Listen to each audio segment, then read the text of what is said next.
പ്രവാസി കൂടി ഇവിടെ ജനിക്കുകയാണ്. ഇനി മുതൽ ഈ ചെറുപ്പക്കാരൻ പ്രവാസി എന്ന അപരനാമത്തിൽ അറിയപ്പെടും. ജീവിതത്തിൽ ഒരിക്കലെങ്കിലും പ്രവാസിയുടെ വേഷം കിട്ടുക, തങ്ങളുടെ കിനാവുകൾക്ക് ജീവൻ നൽകാൻ വീടും പറമ്പും പണയം വെച്ച് എങ്ങനെയെങ്കിലും ഗൾഫിലെത്തിപ്പെടണമെന്ന് ആ സ്വപ്നഭൂമി നെഞ്ചിലേറ്റിയ 1000 ചെറുപ്പക്കാരിൽ ഒരാൾ. ഗൾഫ് 1000 കാതങ്ങൾക്കപ്പുറെ ആ ചെറുപ്പക്കാരൻ നെഞ്ചിലേറ്റിയ ഗൾഫ് എന്ന സ്വപ്നഭൂമി.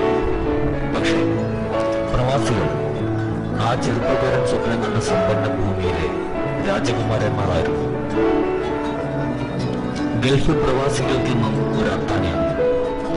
ഒരുപാട് പ്രതീക്ഷകളും മോഹങ്ങളുമായി അവർ ഇവിടെ പറന്നിറങ്ങി. അവരുടെ സ്വപ്നങ്ങൾക്ക് ഇവിടെ ചിറകുമുളച്ചു. ജീവിതത്തിൽ പ്രവാസിയുടെ വേഷം ധരിച്ച ഓരോ മനുഷ്യരും അവരുടെ സ്വപ്നങ്ങളും നൊമ്പരങ്ങളും കെട്ടിപ്പുണർന്ന് കിടന്നുറങ്ങി. ഇവിടെ ജീവിതത്തിന്റെ രണ്ടറ്റവും കൂട്ടിമുട്ടിക്കാൻ പാടുപെടുന്ന പ്രവാസിയുടെ തേങ്ങലുകൾ രാവിന്റെ അന്ത്യാമങ്ങളിൽ അവന്റെ തലയിണയെ ഈറനണിക്കുന്നുണ്ടാവും. ഒരിക്കൽ ധരിച്ചുപോയ പ്രവാസി എന്ന ഈ വേഷം എളുപ്പത്തിൽ അഴിച്ചുമാറ്റാൻ കഴിയില്ലെന്ന് മനസ്സിലാക്കാൻ വൈകിപ്പോയ കുറെ ജന്മങ്ങൾ. എവിടെ നിന്നോ വന്നു ചേർന്നവർ അവരുടെ സന്തോഷവും സങ്കടവും പങ്കുവയ്ക്കുന്നു. ഓരോ പ്രവാസിയും ഓരോ നിമിഷവും എന്താണ് ആഗ്രഹിക്കുന്നത്? ഒരിടത്തൊരു പ്രവാസി ജനിക്കുമ്പോൾ മറ്റൊരിടത്തൊരു പ്രവാസിക്ക് എന്ത് സംഭവിക്കുന്നു?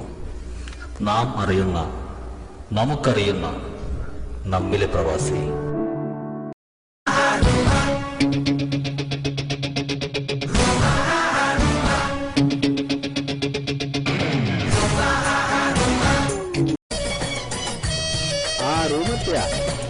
ഈ ബിൽഡിങ്ങിലാണ്. എന്നാ വാ, നമ്മളെ പെട്ടി സാധനങ്ങളൊക്കെ എടുക്ക. റൂമ് മേലാണ്. എന്തത് കനമില്ലല്ലോ? ഇത് കുറച്ച് ചിപ്സ് ഒക്കെ ഉള്ളു. ചോറിന്റെ നേരത്തെ വാങ്ങാൻ കഴിയും. അല്ല, നമ്മളെ ചെക്കന്മാരൊക്കെ ഇവിടെ കൂടലേ? നമ്മളാ പഴയ ബസ് സ്റ്റോപ്പിൽ തന്നെ. അങ്ങനെ കൂടുതലായിരുന്നു. രാത്രി എല്ലാരും ഉണ്ടാവില്ലേ എവിടെ? ഇപ്പൊ ഇലക്ഷനൊക്കെ അല്ലേ. പ്ലേറ്റില് ഭക്ഷണമൊക്കെ എങ്ങനെ ഉണ്ടായിരുന്നു? നമ്മളാ സുലൈമാക്കാന്റെ ഹോട്ടലത്തെ അത്ര പോരാ. അല്ലെങ്കിൽ സുലൈമാക്കാന്റെ മത്തിക്കറി അതിന് കിട്ടൂല. അതിന് ടേസ്റ്റ് പറയല്ലേ. എന്താ കുഞ്ഞിപ്പത്ര വൈകിയേ? നമ്മളെ ഏതെങ്കിലും അതെന്താ ഒന്ന്. സുഖനല്ലേ? ഓക്കെ കാണാം.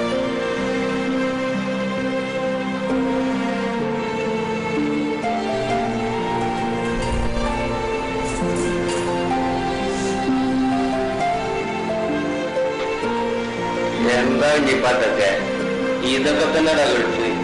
ഇനി ഉണ്ടല്ലോ ഈ കാണാൻ ഗൾഫ്. ഞാനൊന്ന് താഴെ പോയി വരാം. വലൈക്കും അസ്സലാം. ഈ വീട്ടുകൾ വിളിച്ചു പോകണം. കുഞ്ഞിപ്പായ നമ്മളാണ് നിങ്ങൾ സംസാരിക്കും. ഞാൻ താഴെ വരും.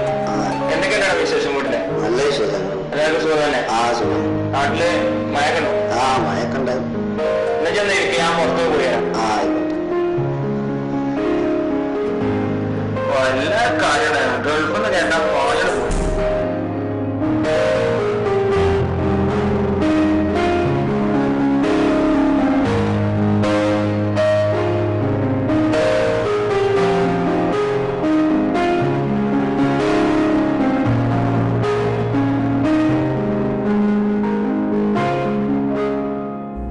നമ്മളാളെത്തിയല്ലോ. സുഖല്ലേ? അസ്സലാമു അലൈക്കും. ഞാനൊരു സലാം പറഞ്ഞു. വാലേക്കും സലാം. കുഞ്ഞിപ്പാറ്റകളല്ലേ? അസ്സലാമലൈക്കും. വലൈക്കും സലാം. എപ്പോഴാ വന്നോളാ? ഞാനൊരു 10 മണിയായി. തന്നെ? നാട്ടിലെ വിശേഷങ്ങൾ എന്തൊക്കെ? ഒക്കെ നല്ലത്, നല്ല സുഖം. ഡ്രസ്സൊന്നും മാറിയിട്ടില്ലല്ലേ? ഇല്ല. നീ തുണി എടുത്തോ? തുണിന്റെ ബാഗിലുണ്ട്. അത് സാരില്ല, അത് പിടിക്കേ. എന്നിട്ട് നാട്ടിലിപ്പോ ഇലക്ഷന്റെ ചൂടൊക്കെ എങ്ങനെയുണ്ട്? ഇപ്പൊ നല്ല രസാണ് നാട്ടില്. ആ കൂട്ടത്തിന്ന് പോയപ്പോ ടെൻഷനായില്ലേ? നല്ല രസമായിരുന്നു ഇവിടെ പോന്നപ്പോ. ഒക്കെ ശരിയാവും. യാത്ര ചെയ്ത് വന്നതല്ലേ, ഒന്ന് കുളിച്ച് ഡ്രസ്സൊക്കെ ഒന്ന് മാറിക്കോ. മാറിക്കോ.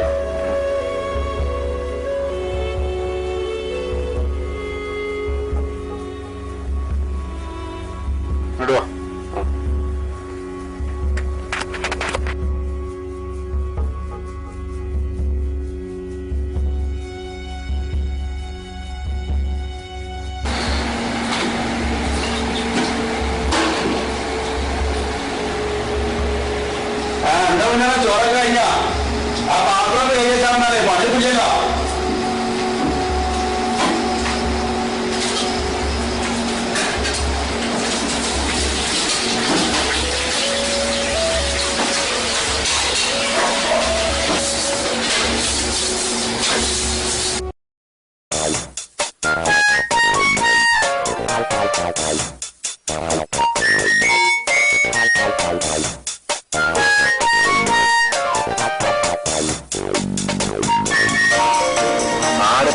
നേരത്തെ ഫോണിൽ കളിക്കുന്നത്? ഇത് സൗജയാണോ? അല്ലല്ലോ, വീട്ടിൽ നിന്നാണല്ലോ. എന്തൊരു ചൊറ ഉണ്ട്. അല്ലെങ്കിൽ ഇങ്ങനെ നിൽക്കാതായിരിക്കില്ല. വിളിച്ചു നോക്കട്ടെ. ആ, ബാങ്കിൽ നിന്ന് നോട്ടീസ് വന്നോ? ആ ആ, നീ എന്താ ചെയ്യണ്ടേ? കാശ് വേണം. ആ, ഞാൻ എന്തെങ്കിലും മാർഗം ഉണ്ടോ നോക്കട്ടെ.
ആ മുനീറ, എന്താ എന്റെ വിഷയങ്ങളൊക്കെ? ഒന്നും ശരിയായിട്ടില്ലക്ക. ഒക്കെ ശരിയായിക്കോളും.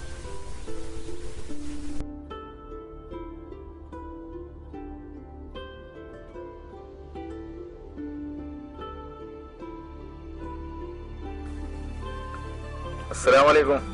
എന്തേലും റിസൾട്ട് ഉണ്ടോ? വാലൈക്കും അസ്സലാം. ഇന്നലെ രാത്രി നസീർ വിളിച്ചിരുന്നു.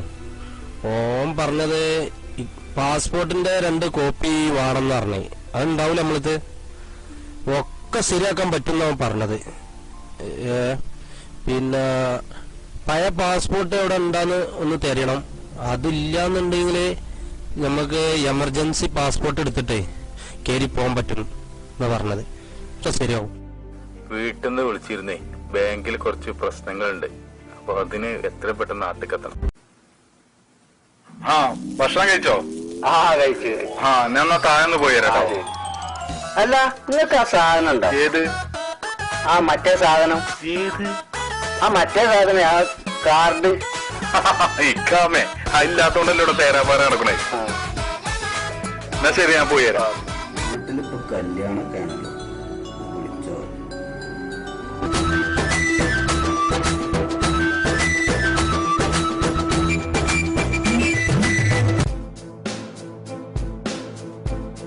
ആ, നെറ്റ് നമ്പർ ആണല്ലോ. നെജു ആയിരിക്കും. ഹലോ ഹലോ, ആ റാഫി, ആ എന്തൊക്കെയാടാ, എങ്ങനെയുണ്ട് കല്യാണമൊക്കെ? ഹലോ, വീട്ടിലില്ലേ? കല്യാണൊക്കെ ഉഷാറാണ്. ഞാൻ ബൈക്കുമലാണ്. ഞാൻ പിന്നെ വിളിക്കാം. എന്ത് ബൈക്കുമല?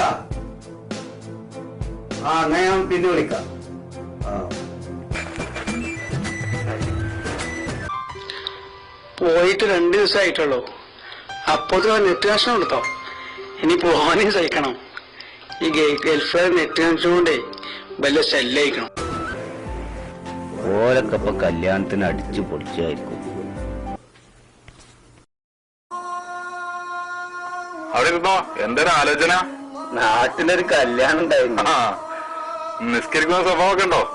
ആ, കുറച്ചൊക്കെ. അതോടൊന്നും കാര്യമില്ല. 5 വക്ത് നിസ്കാരം നമുക്ക് നിർബന്ധമല്ലടാ. നിസ്കരിക്കണം കേട്ടോ. നിസ്കരിക്കാതിരിക്കരുതേ. ഏതായാലും നിസ്കരിച്ചു തരാം.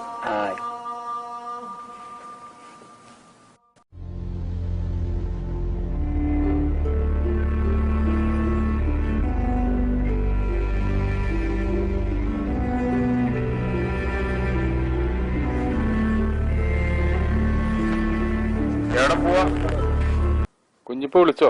ഇല്ല, ഞാൻ പോയി നോക്കട്ടെ വന്നിട്ട്. എന്താ ഇന്നത്തെ ഒരു ടെൻഷൻ? ഇവിടെ വാ, കുഞ്ഞിപ്പ വിളിച്ചിട്ടില്ലല്ലോ, ഇവിടെ ഇരിക്ക്. എല്ലാരും ഇവിടെ സന്തോഷമായിട്ട് മൊബൈൽ മേലും ലാപ്ടോപ്പ് മേലൊക്കെയാണ്. എന്താ നിങ്ങളെ പ്രശ്നങ്ങള്? നിന്നെ പോലെ സ്വപ്നം കണ്ട് ഗൾഫിലേക്ക് പോകുന്ന ഒരാളാണ് ഞാൻ. പക്ഷെ എന്റെ സ്വപ്നങ്ങളും പ്രതീക്ഷകളെല്ലാം കയ്യിലിട്ടു. വീടിന്റെ ആധാരം പണയം വെച്ച് കയറിയതാ. ഇപ്പൊ അതിന് ഒരുപാട് പലിശ കയറി എന്റെ വീട് നഷ്ടപ്പെടുന്നിടത്തേക്കാണ് പോകുന്നത്. അപ്പൊ അതിനെക്കുറിച്ച് ചിന്തിച്ചിരിക്കുക. ഞാൻ എന്റെ സങ്കടങ്ങളും പ്രയാസങ്ങളും ആരോടും പറയാറില്ല. ഇപ്പൊ തോന്നുന്നു ആരോടെങ്കിലൊക്കെ പറഞ്ഞാൽ മനസ്സിനൊരു സമാധാനം കിട്ടുമെന്ന്. ആദ്യത്തെ വന്നവരുടെയൊക്കെ സുഖമുള്ള ജോലിയായിരുന്നു. അങ്ങനെ നല്ല രീതിയിൽ പോയിക്കൊണ്ടിരിക്കുമ്പോഴാണ് എന്റെ കെഫിയിൽ അങ്ങനെ അവൻ എന്നെ കൂട്ടിക്കൊണ്ടുപോയി. അപ്പോൾ ഞാൻ എന്റെ പ്രതീക്ഷകൾ കൈവിട്ടില്ല. അവൻ എന്നെ കൂട്ടിക്കൊണ്ടുപോയ സ്ഥലം ഒരു മസറയിലേക്കായിരുന്നു. മസറ പറഞ്ഞാൽ തനിക്കറിയാം, ഇവിടെ പച്ചക്കറി അങ്ങനെയുള്ള സാധനങ്ങളൊക്കെ ഉണ്ടാക്കുന്ന സ്ഥലമുണ്ട്. അവിടുന്ന് ഭക്ഷണം പോലും കിട്ടില്ല. അങ്ങനെ ഒരുപാട് ബുദ്ധിമുട്ടി. ലാസ്റ്റ് എന്ത് ചെയ്യണമെന്ന് ഓർത്തപ്പോഴാണ് ഞാൻ രണ്ടും കൽപ്പിച്ച് അവിടുന്ന് ചാടിപ്പോന്നു. ചാടിപ്പോരെ? എൻ്റെ ഒരു സുഹൃത്തുണ്ട് ജിദ്ദയിൽ. അങ്ങനെ അവന്റെ അടുത്തേക്ക് ചെന്നപ്പോഴാണ് എന്റെ അയൽവാസിയായ കുഞ്ഞിപ്പാനെ അവിടുന്ന് പരിചയപ്പെട്ടത്. അവൻ ഈ കഥകളൊക്കെ കേട്ടപ്പോ പറഞ്ഞു, കാമല്ലാത്തതല്ലേ, വലിയ കെയർ ഓഫിൽ ഒരു ജോലി പറഞ്ഞിട്ടുണ്ട്, അവിടെ പോയി നോക്കാം. കിട്ടാണെങ്കിൽ നിങ്ങളെ ബുദ്ധിമുട്ടുകളൊക്കെ കുറച്ചൊക്കെ തീരുമല്ലോ. അങ്ങനെ അവൻ എന്നെ കൊണ്ടുപോയി.